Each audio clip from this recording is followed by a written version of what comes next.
what you're seeing on my screen here is the new look of the dealer portal as you will see it on Tuesday morning when you log in. This is a test account that I'm using this morning, so this is not what it looks like for you today, but we will turn this on Tuesday. There's nothing that you need to do. This will just automatically happen.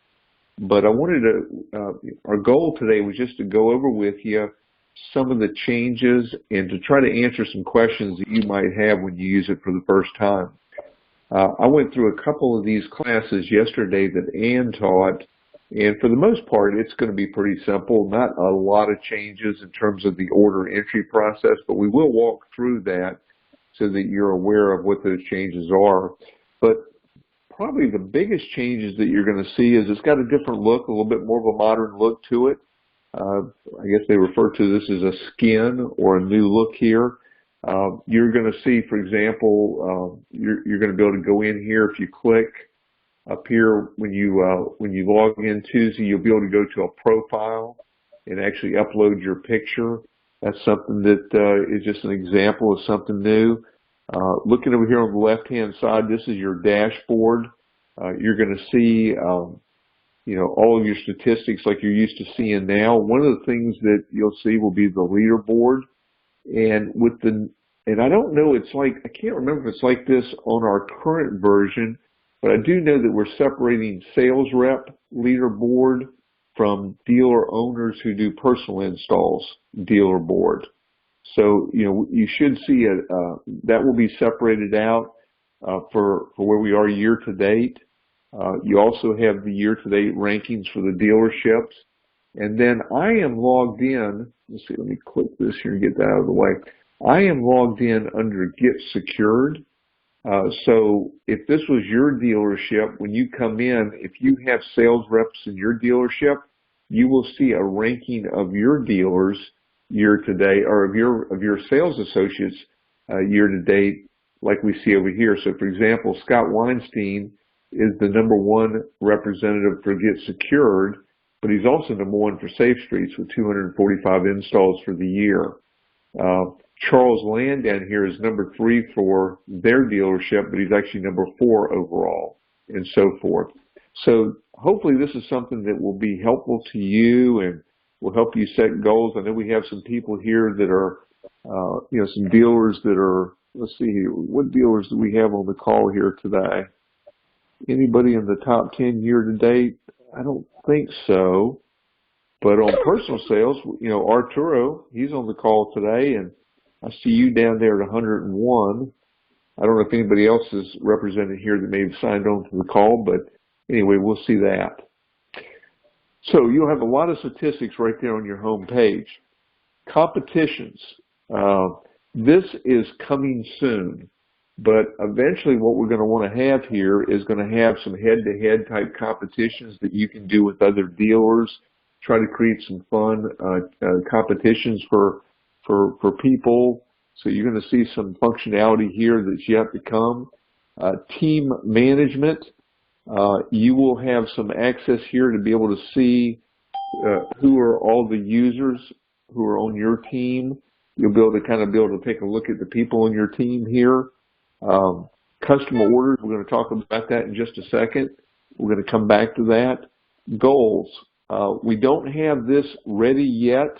Functionality is coming, but you're soon going to be able to set both individual and team goals. Right now, you're not able to do that. It's not reflected here. It's more of it's kind of being run off of some type of an algorithm, but the plan is to eventually be able to do it there. People like Ryan and Arturo, who have the good fortune of talking to me regularly, know that I'm really big on asking people about their goals. And so you're going to be able to put that right there and be able to see your tracking and your stats towards that. Reports. This is going to allow you to see some individual and some dealer reports. I don't think there's a lot there yet, but again, the move to this new portal is just putting us in position to start adding these things as the developers bring those up. Also, there'll be some commission reports that are coming soon that you'll be able to, basically look at commissions. The Help button here will take you to, let's open it up here.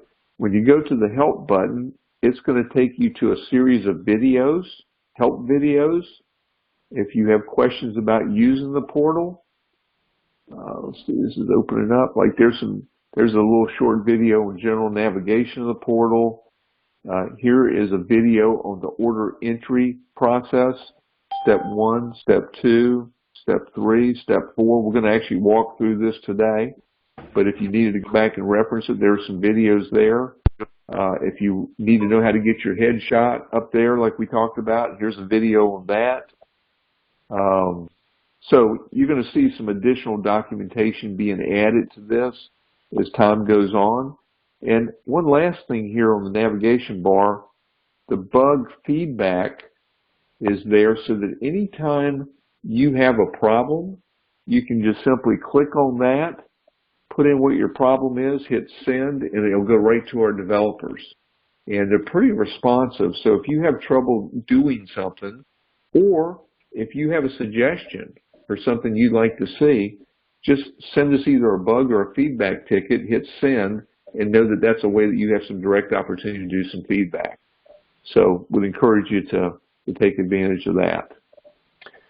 So that's the navigation bar. I want to now go back to the customer orders, which is here you have a chance to either start an order or view your orders. I'm going to click View Orders because I did a class yesterday and I've got one order in my portal. When you hit View Orders, you're going to be able to see all of your recent customers here. And this will give you the functionality if you need to go back into a customer and add billing information, or you need to go back in and add a note, or if you need to go in and schedule a customer. So if you need to go back to a customer, that'll be all right there for you. I'm going to click to start an order now. When you hit start an order, this is going to be similar to what you're used to seeing. You're either with a customer or you're on the phone doing a referral follow-up. All those are going to be the things that you're used to.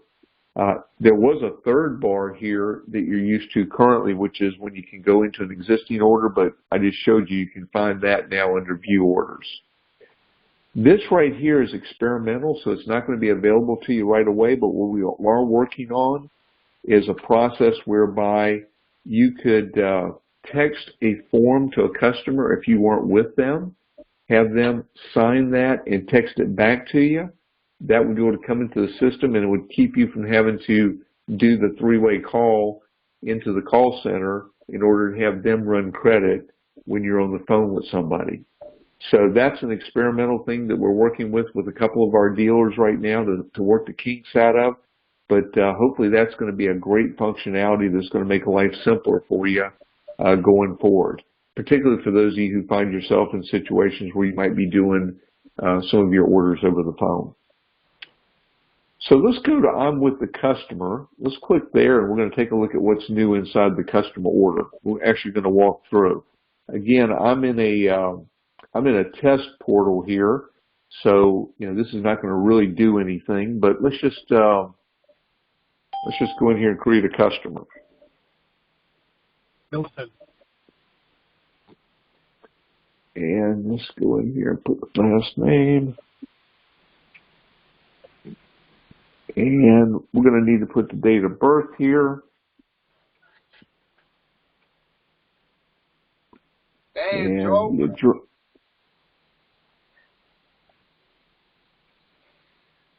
And what's your zip code, Arturo?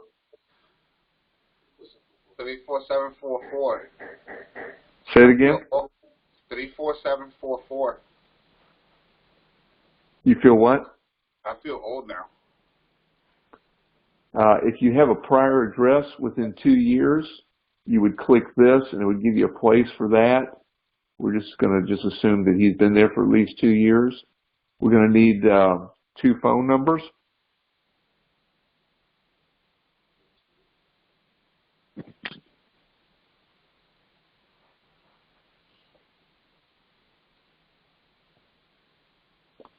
And we're going to need the last 4 of the social.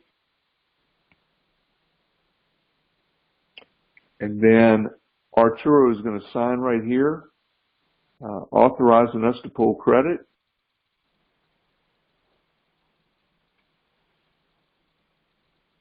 And then we're going to submit. So not a little bit different, but not much different, just a different look to it. Still the same things. Okay, so I've got some kind of an erroneous field there, which is great, because what did I forget? Email address.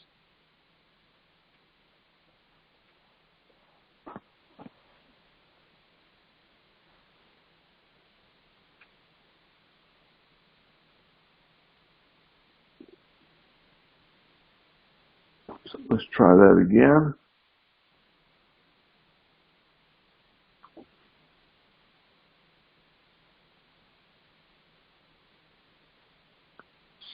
And even though we're not really running a credit here, this will just kind of emulate the speed or about what you can expect for this to do the credit run, which is pretty quick. Of course, fortunately, we got a pass credit on Arturo. Good job, Arturo. And so we got the credit score, we got the security tracks ID, and so now we're going to progress on to the MMR and the hardware. Just like before, you're going to start with the monitoring plan. You will see that in this new instance, what's happening is we're going to always default to the most expensive plan we have. That way, if a customer is looking over your shoulder, you don't have to explain why there's a less expensive plan if you've done that. So it's always going to default to the command video and home automation. There is a drop down so that you can choose any of the other packages, including the commercial. If you want two-way voice, there's the button for that. If not, leave it blank. Activation fee does default to $99. But if you do what we recommend on this package, you would just change that to the $199. Also, you'll notice on the other options here, it's blank. If you click on that, that's where you would put in your customer rebate after install. Again, we make that kind of invisible so that we don't have that rebate just standing there in case, you know, we don't want to create that for a customer. In terms of something, so this you would only use that if you were doing some type of a rebate. Now, let's just say that we're going to rebate the customer $100 of the $199. If you hit save, it's going to come back and say, are you sure that you want to give away $100 that will affect commissions? And it says, no, I will explain the fee and build value. So again, just as a reminder so that people understand, hey, you know, let's build value and explain the fee versus just giving the money away. But anyway, that's there. If you choose that you want to do that, you would hit yes. In this case, we're going to hit no. Billing frequency, all that is there. Phone, internet provider.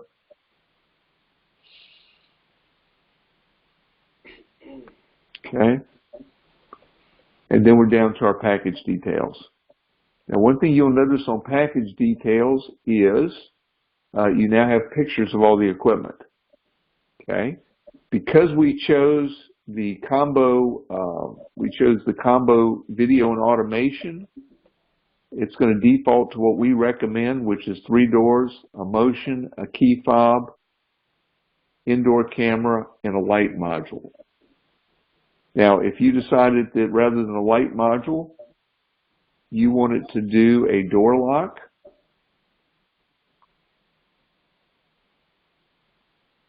you would do the door lock and just hit save. If you decided instead of the indoor camera, you wanted to do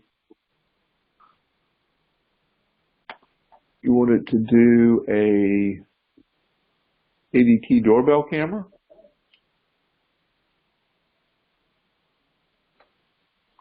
swap that out.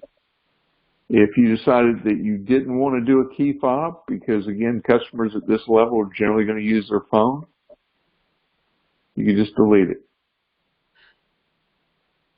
Okay? And just like before, if you want to add something, You want to add, say we're going to add the combo smoke, CO. It's going to populate the retail price. Just add that right there. So the biggest difference here is the fact that you've got pictures now. Here's the other thing that's different. Down here where it adds it up, it shows the activation, the retail, and the investment. If you mouse over or if you click on the retail value, that's going to pop up so that you can explain to the customer that you're giving them 3 contacts valued at $89, a motion at $169, doorbell camera, deadbolt, combo. They're getting $1,282 worth of retail valued equipment, and their investment's only $398.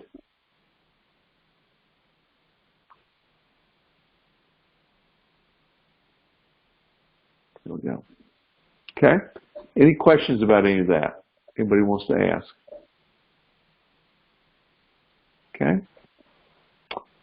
When you come down to this next point, this is where you're going to work out the charge details. The customer's investment's $398.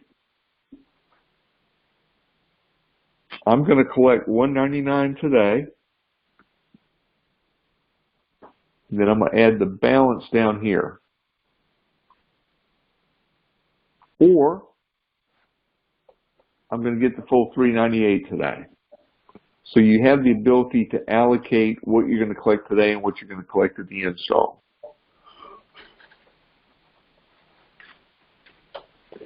The confirmation, the fob compliance, that's all on one page. There's no more check marks down here.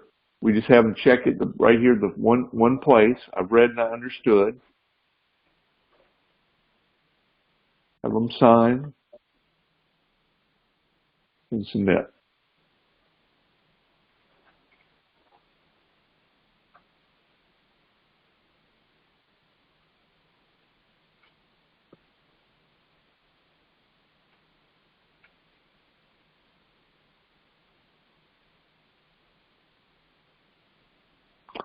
Okay, so now we go to add the customer billing. Just like before, you can decide whether you want to do the monitoring the activation on the same or different cards. We'll leave it on the same. You can do a credit card, or you can do a checking account. We'll just go ahead and do a checking account for this example.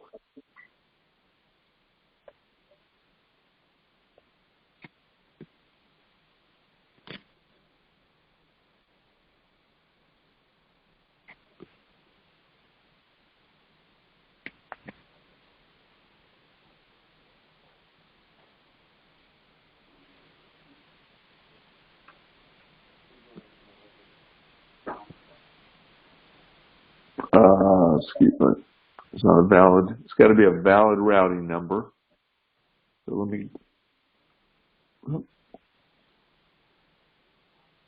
I got those numbers backwards.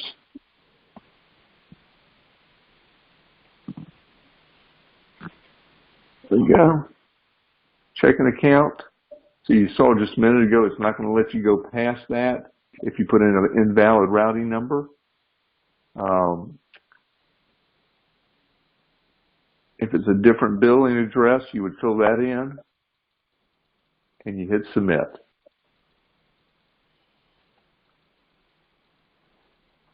And then we finish up with scheduling the customer.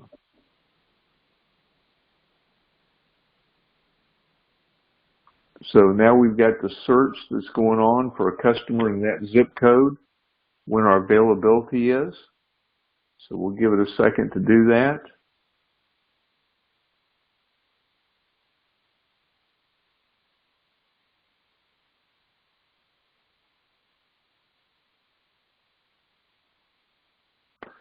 And so now we have the drop down. We're going to go ahead and get that in the same day since it's available at 2 o'clock today. So we'll pick that. When we do that, it automatically populated my number in here for sending the confirmation, because when I hit save, the customer is going to get a text message at that number. So if that's not the right number, we can go in and put in a new number. At the same time, you as the sales representative are going to get a text as well. So we're going to hit save.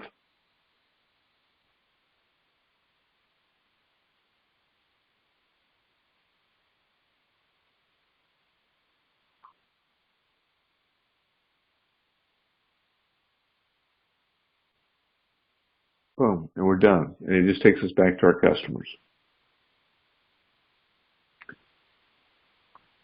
And that's about it. So a few changes, nothing too major, a few changes.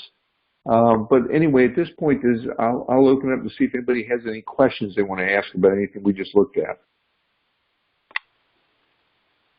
Hey, Joe. This is Rachel. I've got two questions actually on the screen Okay. that you're on now with the recent customers. If somebody has been scheduled but needs to be rescheduled, can that be done here on that scheduling button? Yes. Okay. And then as Well, far as... no. Oh, I'm sorry. Wait a second, Rachel. Let me think about that for a second. Okay. I've tried that before, reschedule. Joe. I've tried that before with the old portal, and it does not allow me to reschedule. Rachel, I don't believe you can reschedule it. I believe that what will have to happen is you're going to have to call that in.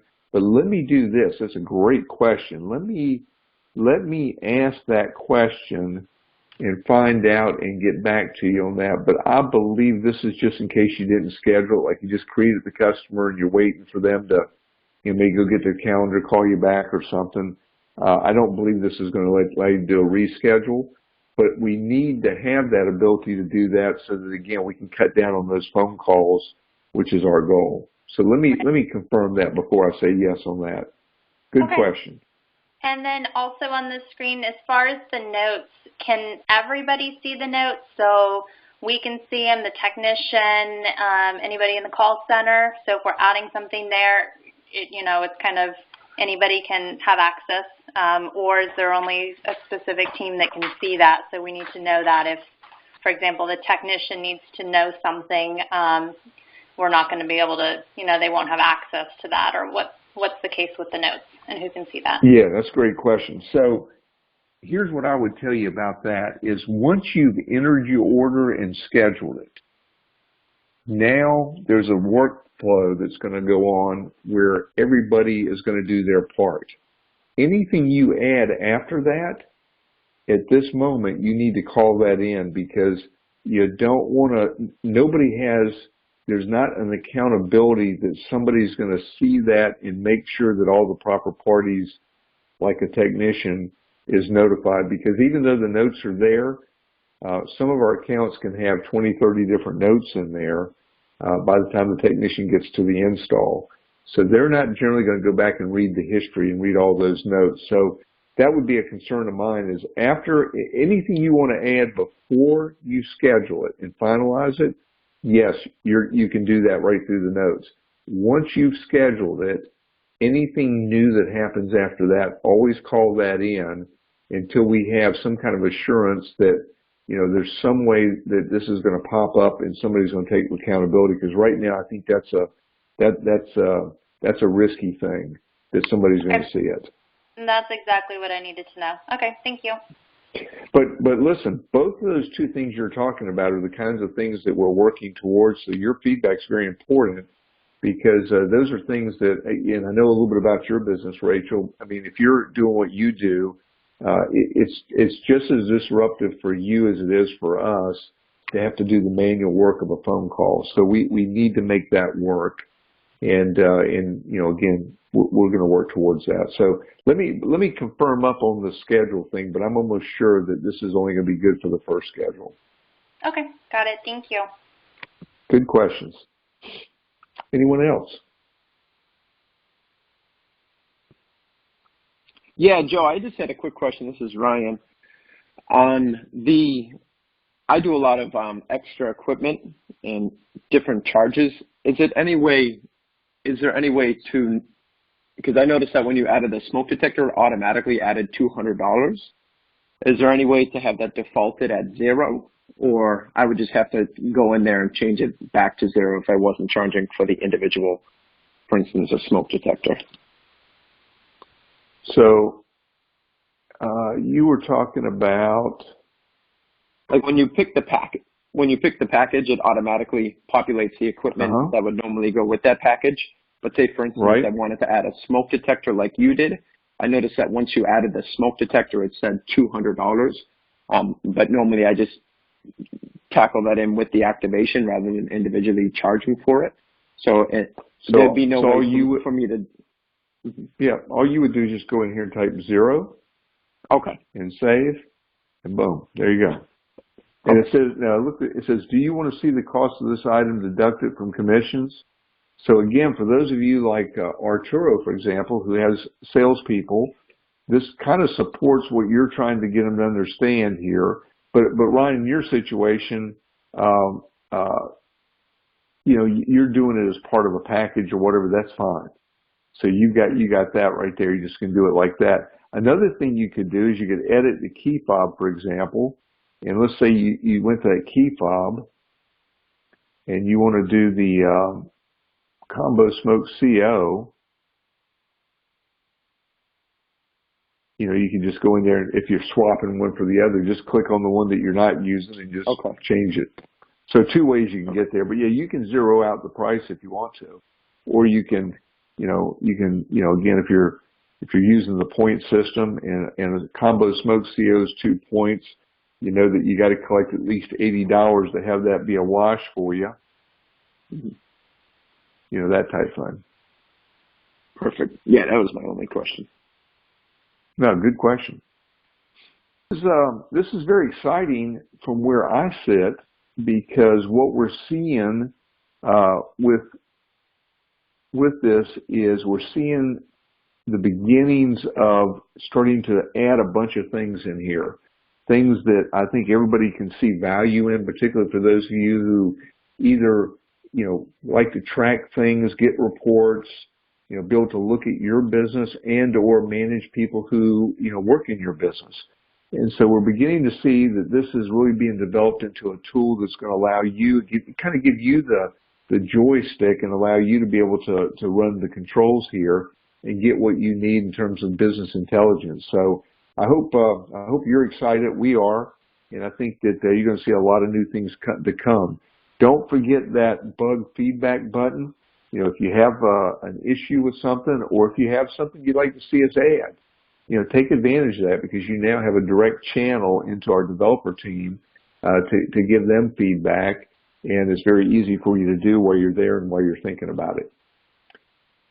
So that's what we got. Now, one last thing. When you go in, when you get this on Tuesday, and I just did this yesterday when I got mine, I went in here to do the profile and to do the picture, and it tells you to choose a file and to do an upload.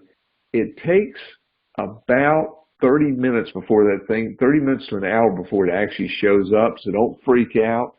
I was calling everybody saying, hey, it doesn't work, and finally somebody said to me, hey, there's a caching issue, and it takes about 30 minutes to an hour, and sure enough, it popped up. So if you go to put your picture in, and hopefully you will, just don't freak out if it doesn't go up. Once you hit upload and you see your picture still there, know that it's going to show up there probably within about an hour. So just mention that to you, just something kind of a minor thing, but something we learned yesterday. Okay, well, listen, that's all I've got for today. Thanks for being on the call, and thanks for your questions. And let us know if you need help with it. And everybody have a great day out there today.